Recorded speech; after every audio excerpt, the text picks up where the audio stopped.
This is a republic, if you can keep it, with Mark Brewer and Jeff Timmer. I'm Jeff Timmer. Welcome to the Every Day is Taco Day with Donald Trump episode of A Republic If You Can Keep It. As Trump's polling numbers continue to plummet to record-setting lows, he's constantly shifting positions on Iran, NATO, DHS funding, ICE messaging on a daily, even hourly basis, sometimes within the hour, within the press conference. Contradicts himself, comes up with different positions.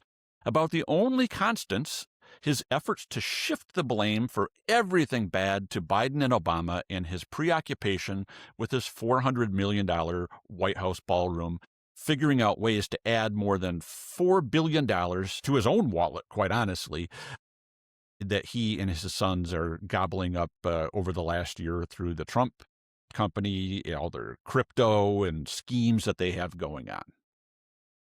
I'm Mark Brewer. Attorney General Dana Nessel is fighting efforts by ICE to convert a Romulus warehouse into a Trump immigration prison, the new American Gulag, which would lock up as many as 500 men, women, and children. To say that I personally oppose these centers in their current state of operation would be an understatement. In fact, I believe they are a great stain on our nation's history.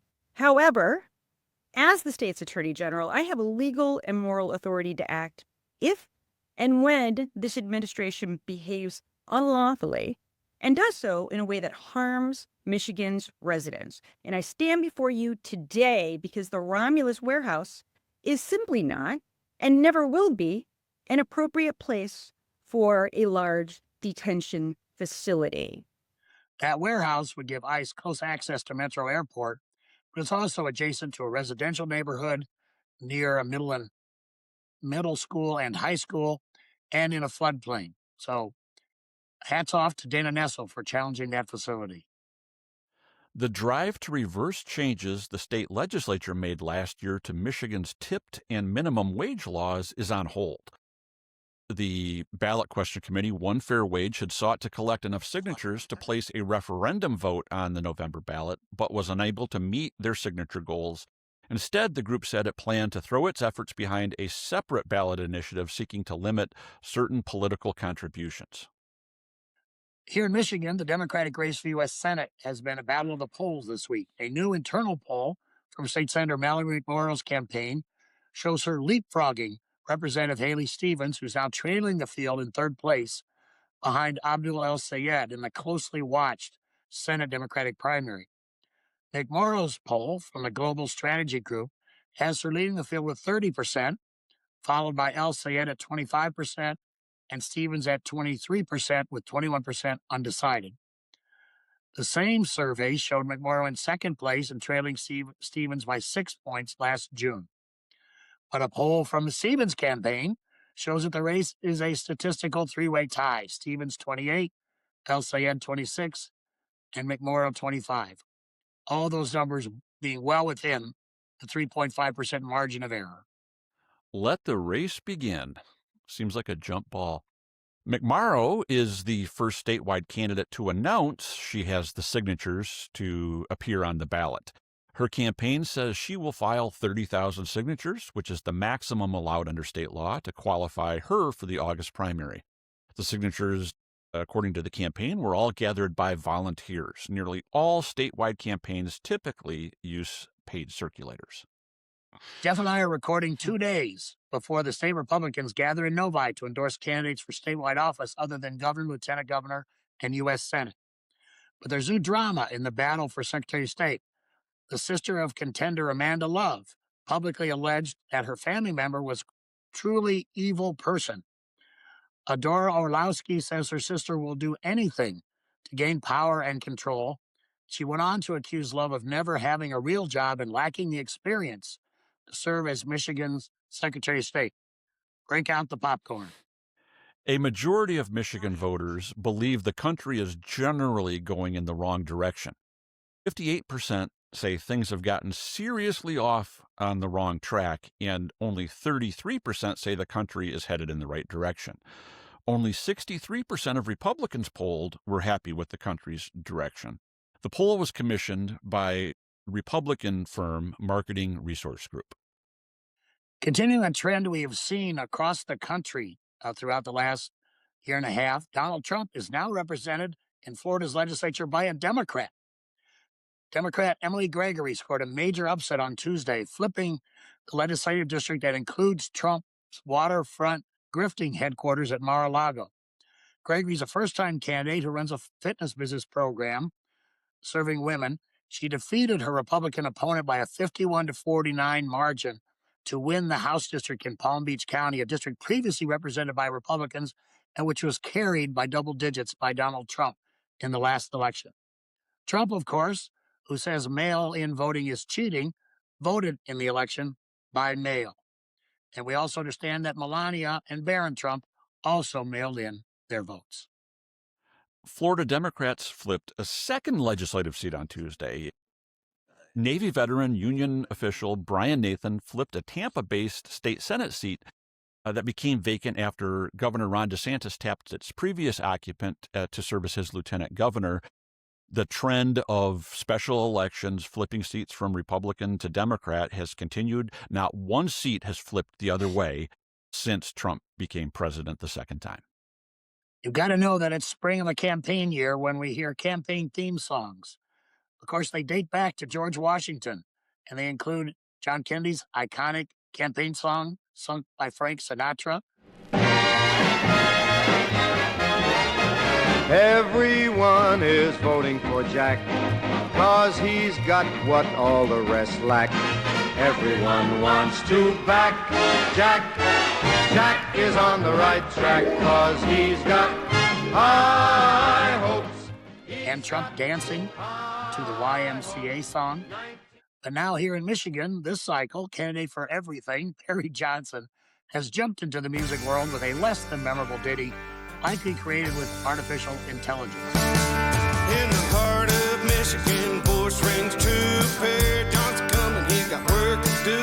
Conservative leader, just like the best. No hold bar, he's ready for the test. More importantly, for the self-funded septuagenarian, he's closing in on John James in polling for the Republican gubernatorial nomination as state Republicans prepare for their endorsement convention this weekend. And a heartfelt congratulations to Donald Trump. He's the winner of the brand new America First Award bestowed on him by Speaker Mike Johnson and the U.S. House Republicans. This latest award is a string of made-up fictional awards that gives the attention-craving Trump still another big, beautiful gold doodad to put next to his first-ever FIFA Peace Prize, the first-ever undisputed champion of Beautiful Clean Coal Award, multiple golf champion trophies that he awarded to himself, and his second-hand Nobel Peace Prize. As a topper, Trump's hand-picked Federal Arts Commission has approved putting Trump's mug on a commemorative 24-karat gold coin as part of the 250th anniversary celebrations of the United States, despite law prohibiting putting a living president on U.S. coins. And the New Yorker reports that year one of the Trump presidency alone has increased his family's wealth by a staggering $4 billion. And of course, that doesn't even count the tens of millions of dollars taxpayers have spent to pay for Trump's every week golf trips to Florida. We'll have more from Mar-a-Lago and Washington later in the podcast, where we're joined by Detroit Free Press D.C. Bureau Chief Todd Spangler. But Jeff, why don't we start today talking briefly about the Republican endorsement convention this weekend? It looks like it could be a real brouhaha. Yeah, it's there's a lot that's been playing out behind the scenes here. The big races are the races for Attorney General and for Secretary of State, and both have had their share of behind-the-scenes drama among the convention delegates. Lots of sordid personal attack stories that are coming out. The crazy MAGA candidate in the Attorney General race is being accused of misconduct in his personal relationships with his previous wife, I believe, and in the Secretary of State race. as you mentioned there, one of the candidates is under fire from her own sister, who is trying to torpedo her race. Clearly, this is continues the Michigan Republican history, or kind of late, of these Jerry Springer reality TV show candidates like Christina Caramo and Matt DePerno, who emerged from this same convention 4 years ago. The flip side, you have Eaton County prosecutor Doug Lloyd, who's considered to be the normal Republican. And on the Secretary of State race, there's 3 candidates. There's Macomb County clerk, former state representative Tony Forlini, who's trying to straddle the I'm a Trump guy, but I'm also a normal Republican guy line. And then you've got we've got this Amanda Love, who's crazy Trumpy, and you've got Monica Yatuma, who's Trumpy and just crazy. And so I think the default in a Republican delegate convention in Michigan goes to the craziest candidates. In the Secretary of State race, it's expected to go to a second ballot. No one is expected to get a majority on the first ballot. And I think that the preferred candidate, at least most of the Republicans who still are sentient and can see what the future holds for them, would prefer Doug Lloyd be their nominee for Attorney General, but he's not likely to emerge from this convention as the nominee. It will be interesting to see if any of the losing candidates continue their races beyond the endorsement convention, hoping for a stumble by the candidate who receives the nod at this preference convention. This isn't the official nomination convention, and it will be interesting to see if we have more drama that continues after the convention this Saturday. Yeah, Jeff, those are all good points, good analysis. I'll just add a couple things before we introduce our guest. Odd, if not, I don't know, I'll say illegal, but it's certainly questionable that you have to pay to be a delegate to this convention. I think the fee is $50. In contrast to the Democratic Party, all I do is be a member, and you can join the Democratic Party for free. So I don't know if that fee is going to have an impact on who shows up. And again, if I understand the Republican Party rules, whoever emerges from this convention this weekend is under their rules like the presumptive nominee, that there's a burden to overcome to reject them come August. Again, on the Democratic side, you're endorsed, but it can, results can still change. More on A Republic, if you can keep it, after these messages. Are you looking to stay ahead of the curve on Michigan's public policy landscape? Look no further than Michigan Information and Research Service Incorporated, or MERS. MERS is your go-to source for comprehensive, nonpartisan news and analysis on Michigan's government and public policy. But that's not all. A MERS subscription also gives you access to our powerful legislative monitoring and tracking tools. Stay on top of every bill, amendment, and vote with real-time updates, detailed reports, interactive committee transcripts, legislative analysis tools, and more. Whether you're a policymaker, lobbyist, or just a concerned citizen, MERS keeps you informed with daily updates, exclusive interviews, and detailed reports. Subscribe today and gain access to our extensive archives. Stay informed, stay engaged, and stay ahead with MERS. Visit MERS.news to learn more and subscribe. That's MIRS.news. Don't miss out on the insights that matter most. When most of us think about polling, the focus is on those campaign polls telling us which candidates are winning. But the most important polls are for businesses, local governments, and nonprofits assessing the needs and wants of their customers or constituencies. Those are polls that guide policies and lead to institutional success. Those polls have to get it right, which makes the choice of a public opinion research firm critical. Epic MRA has been trusted for more than 4 decades to get it right. Our clients have included school boards, statewide nonprofits, corporations, as well as the candidates and news media who rely on us during political campaigns. Whether it's just a couple of questions or a full in-depth survey, we're here and ready to help. You can reach us at epicmra.com. Hi, Ben Franklin here with a message from our finance department. They've put together a small, exclusive collection of really bitchin' merch for you. We've got our exclusive Trump's Favorite Podcast mug, perfect for those long days of reading through the latest administration indictments. We've got mugs for lovers of sanity, mugs for opponents of dumb fuckery, and finely tailored shirts for lovers of getting dressed. Just head over to the merch store on our website. This square thingy will take you there. Or click on the merch store button on arepublicpodcast.com. Support democracy. Support freedom.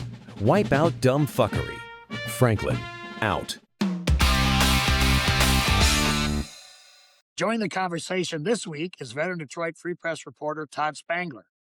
Todd has been with the Free Press since 2003, previously as Metro editor in Detroit, among other gigs, and since 2007 as Washington correspondent. In that job, he covers the presidency, Congress, politics, and federal policy, a panoply which, admittedly, often makes him scratch his head in wonderment, if not outright confusion. Before joining the Free Press, he managed AP's Pittsburgh bureau for 4 years. Away from work, Todd runs, hikes, bikes, cooks, and listens to jazz. And when he's back in Detroit, he can be found at least one night of the trip at Lafayette County. He's a graduate of West Virginia University, where he majored in journalism. Thank you for joining us on A Republic, if you can keep it. We're so glad to have you here. I say, first-time guest, long-time reader. I've read your columns in articles for years, talked to you, been interviewed for a column or an article you did, 6 years ago, I think. And so it's a pleasure to have you. What's going on in Washington? What's going on in Michigan? And how is it all going to affect the the elections this November? Let's set the stage however you'd like. Well, first of all, let me just say thanks for having me. I've known you both for, I think, a very long time. God knows I've been calling Mark for 2 decades. I mean, it goes way, way back. And like I say, thanks for having me on for the first time. How to set the stage for this year, for Michigan, for the midterms. It is extraordinarily difficult for me to make a whole lot of sense of what is going to happen in November versus way things are sitting right now. I could make a political prognostication case for Republicans being headed for buzzsaw in November with the war in Iran, with gas prices, with, or just the fact that we have a Republican president in the White House. Will that happen? I don't know. And I don't know because I don't know. I mean, we had talked a little bit beforehand just about this question of, does the special election in Florida, where the state Senate race, state representative race, excuse me, in Trump's home district flipped for a Democrat to win, does that augur something nationally? It does. It augurs that Democrats are winning special elections everywhere. But will that continue to play out? It's still going to depend on, and I think both of you know this from your past and current. I mean, it depends on candidates. And sure, bad candidates win sometimes, but good candidates tend to do better. And it will depend on what the primaries give us versus what the electorate looks like. And are we looking at increased gas then versus not increased gas then? Is it, is there something else that we're talking about come Labor Day versus war in Iran? And all those things sort of play out. And then you have the gubernatorial race and just how that's going to affect down ballot races in Michigan is a fascinating question. The Republicans seem like they still got to sort out who's the nominee. James is playing like he is, and I think he's probably smart to do that from a political standpoint right now, but he's getting pushed around a little bit, with advertising money from Perry. It's a fascinating year. It's a fascinating time. I don't think that's all makes things the easiest to deal with. I mean, particularly living here in Washington. But it's going to be a truly significant year, I think. I mean, and we can get into more specific questions, but there's no one narrative for this. Yeah, let me throw one out here. Our default is to look at the upcoming election, now less than 8 months away, 7.5 months, through the prism of our experience in history, in normalcy. Should we expect this to be a normal election year, or do we think that what is the possibility that we have a disrupted election where we're seeing Trump's attempts, his reported executive order to nationalize elections, states pushing back on that, ICE agents or other federal troops being deployed to blue cities that happen to have, important statewide elections or congressional races? I think the elections being canceled isn't going to happen, but is there going to be a thumb on the scale, or an attempt to put the thumb on the scale by Trump and the federal administration? My guess is yes, that there will be some kind of action. I mean, the three of us have been through more than a few elections, and I was just thinking about this, that every election in recent vintage involves some party, and mostly the Republicans recently, of trying to time that. And Mark, I mean, you know this. I mean, trying to time this kind of, when do you file the lawsuit? When does the complaint come in? When do you do it for maximum effect, but not so early that a judge can shoot you down and it gets pushed aside, but not so late that a judge says, you're too late, and we're not going to fool around with this election. And I think the Republicans are trying to gauge that. I don't know that I believe the Trump administration plans to send the National Guard into Detroit on Election Day or beforehand. I get a sense that the whole National Guard thing is kind of ramping down. Now, if we have violence, if we have major protests, I think that could change markedly. I don't think that necessarily doing so is going to help him, even with suburban voters. I don't think that's going to play out very well. I think that's kind of blown up in his face politically. I do think there's going to be legal challenges to try to really go after this idea that there's dead people on the rolls or fraudulent voting via absentee voting, which we know is not true. I mean, we know, and it never ceases to amaze me how the president seems able to take this stance that 2020 was fraudulent, when you had a lot of Republican candidates who won in 2020 who say yes, but they're not talking about but they were elected fine. It's all, and there's no evidence that it really was, and so I don't know where that goes, but I clearly think there's going to be some kind of real push for it. And I think if the congressional Democrats do very well in this election in November, I have no reason to believe there's not going to be lawsuits after the fact to try to change something, much as there was in 2020. I mean, we've seen that before. Mm-hmm. I don't think that's going to go away, right? I mean, I don't think even the Mike Johnsons or the John Thunes of the world who were there when it happened the first time are suddenly going to say, no, we disagree with that, we have to let it stand. I think they're going to, the president's still the president, and I think they're going to go along with it. And I don't mean that as a reflection on Thune or Johnson. I just think they're wrapped up in this, in the president's conspiracy theory regarding fraudulent voting. Well, Todd, I think you're right about all that. The before and after election lawsuits. We're already seeing that in Michigan. I mean, there's probably half a dozen different lawsuits already pending here in anticipation of the election. I think what's different this cycle, though, is with Trump in charge of the executive branch, he's put executive agencies to work trying to do this. We got the DOJ trying to seize voter rolls in states like Michigan. We've got other federal agencies, doing their best to impose their will. You You saw the seizure of the ballots down in Atlanta. Are they going to come in Detroit and try to seize ballots from 2020 and use that as a pretext to say, oh, we got to do something about the elections in 2026? So the federal bureaucracy, which historically had protected the right to vote of everybody, is now a tool by Trump to suppress the vote, change the results, and so forth. And that's a real threat. I think puts a lot more pressure on the state authorities, the governor, the secretary of state, those of us in the private sector who do that kind of work, and they only have to succeed once, right?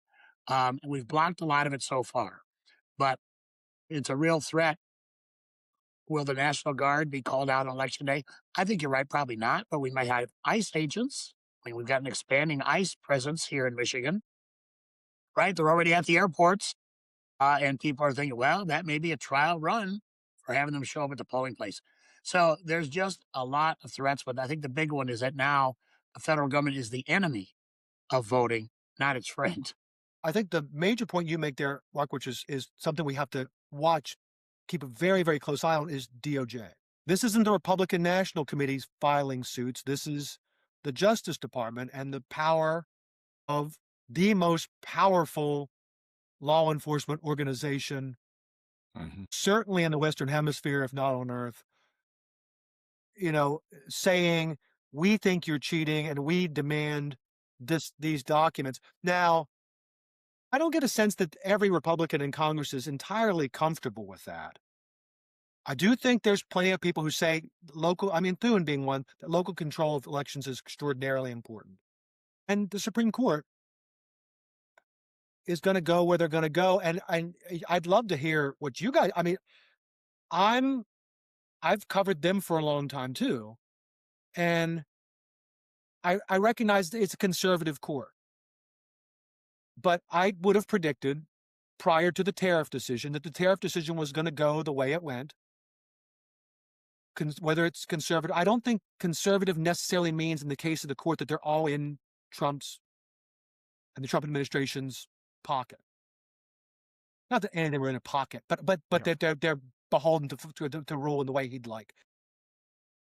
I've got the sense over the years that John Roberts doesn't really want the Supreme Court in the business of deciding elections for states, generally speaking.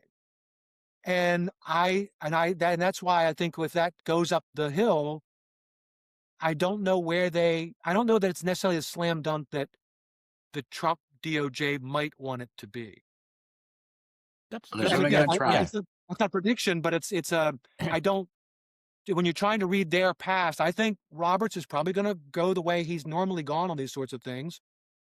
And I think, ACB is definitely a question. Kavanaugh is somewhat of a question on that issue.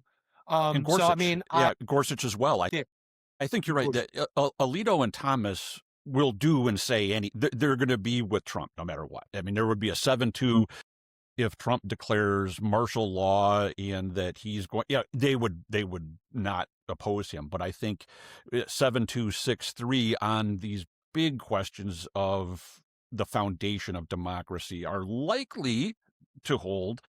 But we look back at the immunity decision. That's which coalition block are we going to see on the court, and how are they going to look at that? But I think you're right. If it comes down to the Democrats win big, Republicans and the DOJ file a bunch of lawsuits, Thune and Johnson are pressured not to seat Mallory McMorrow or Bridget Brink or whoever in the House to contest. We're going to contest these elections. The chambers decide their membership, that kind of thing. We could be in for a long November, December, January as contingent delegations show up to take their seats in Congress from the states, not just contingent sets of electors from 2020, but contingent members of Congress in the U.S. Senate. I think it's really, we could see this happening. Yeah, that's an interesting point. And when we talk about Johnson or we talk about Thune not seating members of those chambers for political reasons, we start to it's such a strange concept now. We've gone so far in terms of how many norms in this town have been shattered and busted and broken. And the immunity decision in and of itself was one that continues to reverberate. Do they want to be in the position of what answering to the electorate after they refused to seat somebody who was elected in the same way that they were elected? And in the case of Johnson, in the same year, sure, maybe they do it. Maybe they do it at some point. I talk about this at parties where there's too much booze flowing. When you talk about the founding document, I think too often we forget that, the politics has changed dramatically over the centuries and certainly in the last 2 decades. But there was something in those founding documents that was unsaid but is there, and it is the ambition of these other office seekers in these other branches of government is part of what balances everybody else. It's not just the rules. It's not just the way the Constitution's written. It's sheer political ambition. And Trump's not running again. Right, but he does. I think that's playing out right now with the Iran war. I take Marjorie Taylor Greene at her word and her decision, but I do think there's more people starting to look around saying, what the hell are we doing? This guy's not going to be around in 2 years than there were 6 months ago. And there's going to be more 6 months. That lame ducks are lame ducks for a reason, and people start looking at who's next. That's the way this town works. I just want to kind of make the opposing case, Todd. I appreciate everything you said. Speaker Johnson's track record is not promising. He was part of the election denying litigation in 2020. He's already delayed swearing in Democratic members of the House in Arizona. Yeah, in order to get a procedural advantage. And, Trump is not an ordinary lame duck incumbent. He's going to wield everything he can beyond the norms to keep pressure up on folks. I think Jeff's scenario is one that could very likely play out, particularly if the House or the Senate end up being close, right? And a seat in the Senate or a couple seats in the House makes a difference for whatever reason. Then that would be the most likely scenario in the Senate. I think it's going to be right, close. and I think there's also the possibility that we get to November, and if Trump's numbers continue to move in the direction they move, if reconciliation ends up trying to happen but falls on its face, which is lots of people are saying it's likely at this point. Of course, you don't know where Collins and Murkowski are going to. You don't know how it's going to play out. But I still that question of how lame a lame duck is Donald Trump going to be as we get close to the midterms is an enormous question, given the stranglehold he personally has on the agencies that are involved. Every president does to a great degree, but this is playing out right in front of us. By the way, I got to say, I'm right now, guys. I hope you appreciate. I'm missing watching one of his probably endless cabinet meetings right now, where they're going around the room, taking turns saying what a great job he's doing, which in a display that I just have never witnessed before in such weirdness. Well, you've seen it before. We've seen it in communist China. We've seen it in North Korea. Right. Don't be the last. You never want to be the first guy to stop applauding. Leader. Yeah. And those of us who have to watch it to see if news gets made is right. It's those things the first one, which went on for like 4 hours and started an hour late, it was endless. And again, that's not me making any kind of partisan remark. I don't mean that to be a partisan remark. I mean that to be, it's just a display I've never seen before. Let's dial in a little bit to what's going on in Michigan with the U.S. Senate race, the open seat, the primary on the Democratic side, where the polls that have been out there have shown that all three candidates carry some heft at this point. How is it being looked at from Washington? How does Michigan fit into the national chessboard for the control of the Senate? How are people... Do people in Washington view Haley Stevens as the front runner because she's there? What's the perspective? I think that a certain number of people in D.C. have Democrats have fallen in love with Mallory McMorrow, and to a degree, not I don't want to say a lesser degree, it is a lesser degree, but it's a sizable degree to El Sayed. Because I think in both cases they scratch some itches that the party has in terms of finding fighters, finding new faces, finding youth in a different kind of. I mean, and I think there's smart people, and with Mallory, I'm talking about Liz Smith, who are pushing. Know a lot of people in D.C. and a lot of those narratives are getting pushed.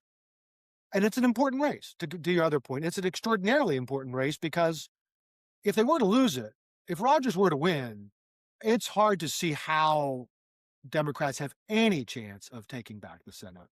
Everything starts with they got to keep Michigan. So it's extraordinarily important in that way. And Mike came really close in 24, winning. Again, I don't know that those same voters are going to be there this time because it's not a presidential race, and Mike didn't motivate him in the same way that Trump did then. That's not just a fact. He's not Trump. Nobody is. Haley Stevens has a lot of institutional support. She has a lot of history in this town.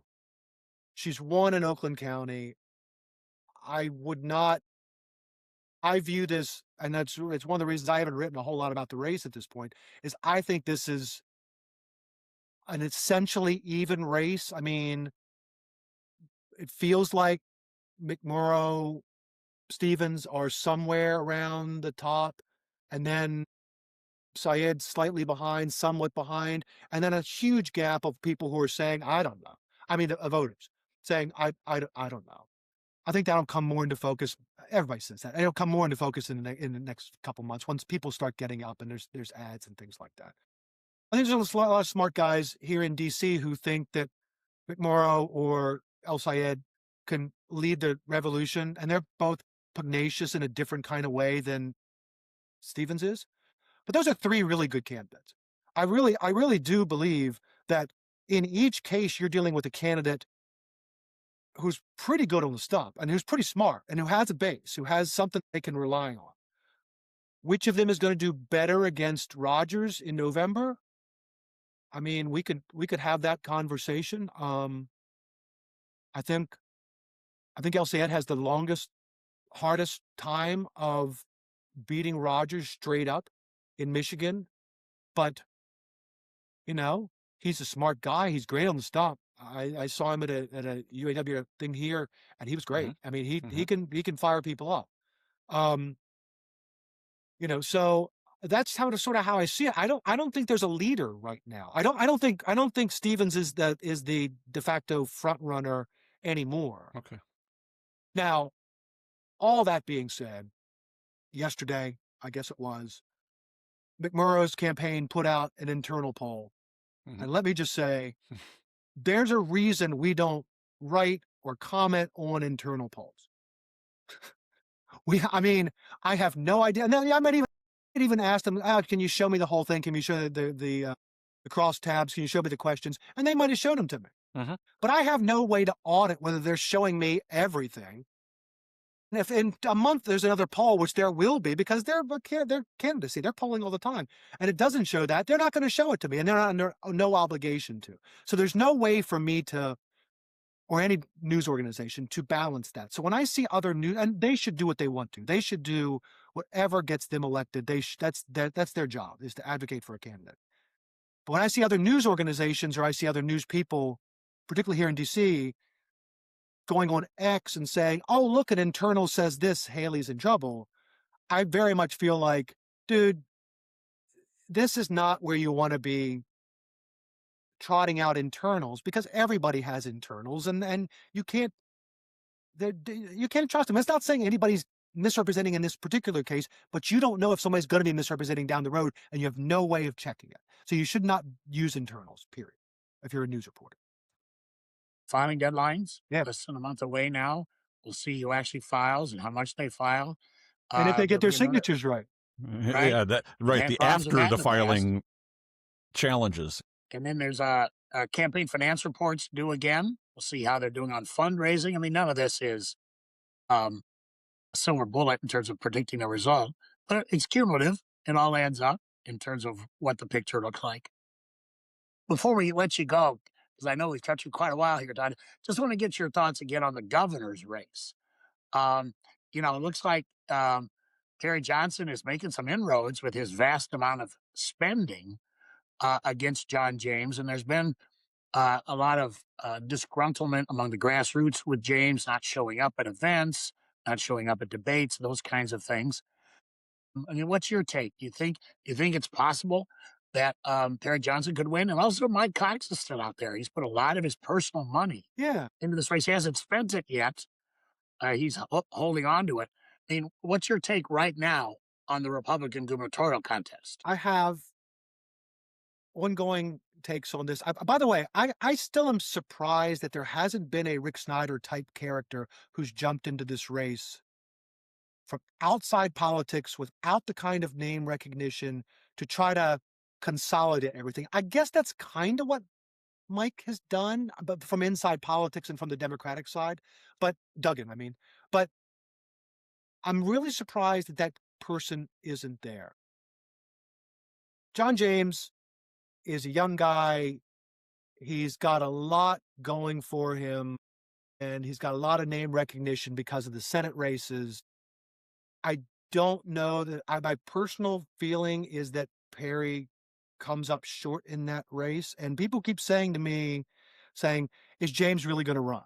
Because of this whole behind the scenes, is Trump really the force pushing Perry forward to get James out of the race? We've got a month.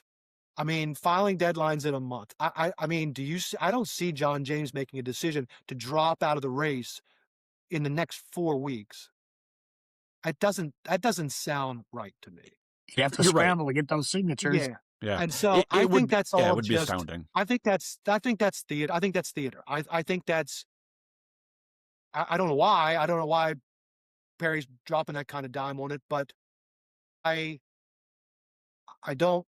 And I think that straight up, at some point, there's going to be debates that I presume John James is going to take part in. And Perry's candidacy may force him to do that, right? I mean, but I still think John James is likely the person who comes out of that race, even if Perry makes some inroads into, say, Macomb County. But I think, because frankly, I think even if he does, I think, James's candidacy in Oakland County and Kent probably makes. I mean, I think he is an attractive candidate. I think he probably wins that, and he has very much cultivated the political style of avoiding getting himself out front when he doesn't need to, and it might just hurt his candidacy. Whether that's smart, whether it's dumb, well, he's not the first candidate for a consultant to say, "Don't pick the fight. You pick the fight and you lose the fight. It's just downside. Wait until they make you do it. Wait until they make you fight that fight, and then come out, blazing. But otherwise, don't do it." It looks like Benson is a fait accompli. At this point, I don't have any reason to believe that she's not the nominee. All due respect to Sheriff Swanson, who's like a good guy. Mike Duggan continues to rack up some endorsements. Do they mean anything? I don't know. Does he play spoiler and allow James to get elected? Maybe. I mean, I could see that happen. I could see that happening. Of course, history would tell us that a Republican's likely to be elected this year anyway as governor, just from the way it usually switches back and forth, whatever those forces might be. And I think there was a regional chamber poll that showed Mike basically in a three-way tie with the Detroit Chamber. But again, did a poll. Yeah, right. But talk about insider polls. Right. The chamber has endorsed. So it's kind of like an internal poll then at that point. I mean, they're an interesting case because you don't think of them as a arm of the Duggan campaign, but they came out early, so they put themselves in a position of having those polls by a really reputable pollster be tossed out by some people because of that. It's a very interesting race. I would not begin to. I'd love to hear from you guys, but I wouldn't begin to predict now which of those three ends up in the governor's mansion next year. Mostly because I think the forces are. I think Benson is a good candidate. I think she's got a good infrastructure. We've never elected a Secretary of State as governor. I don't think. Certainly not in recent memory. I think you got to go way back, 100 years or more. There's probably some reason for that, but she's been a different kind of Secretary of State. James would be the first person to come out of the House since Jim Blanchard to win a governorship. And, but at the same time, he has run statewide. He has different name recognition. He's a different kind of politician. He's careful. There will be a lot of people in this town, Republicans nationally, who will get very, very interested in John James in a hurry. Sure.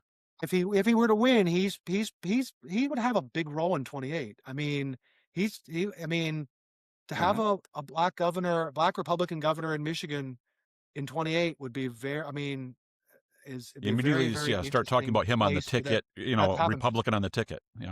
Yeah. Right.